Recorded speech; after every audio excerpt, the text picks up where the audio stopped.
ভেনেজুয়েলার president Nicolas মাদুরোকে অপরাধীকে জনসমক্ষে হাঁটিয়ে নেওয়ার মতো একটি ভিডিও প্রকাশ করেছে হোয়াইট হাউসের সরকারি র্যাপিড রেসপন্স অ্যাকাউন্ট।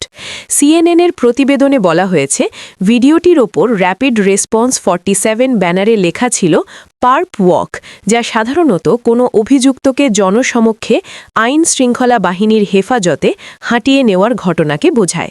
ভিডিওতে দেখা যায় কালো হুডি পরা নিকোলা মাদুরো একটি করিডোর দিয়ে হেঁটে যাচ্ছেন।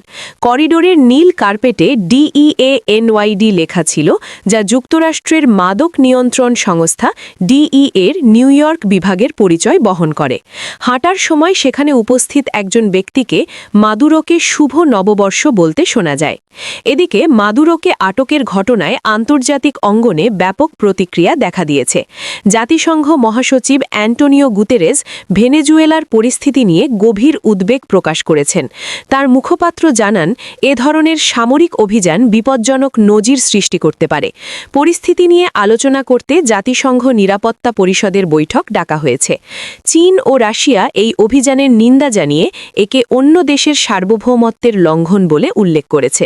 অন্যদিকে যুক্তরাষ্ট্রের মিত্র ফ্রান্স ও যুক্তরাজ্য মাদুরোর ক্ষমতাচ্যুতিকে স্বাগত জানিয়েছে এবং ভেনেজুয়েলায় গণতান্ত্রিক পরিবর্তনের প্রত্যাশা প্রকাশ করেছে।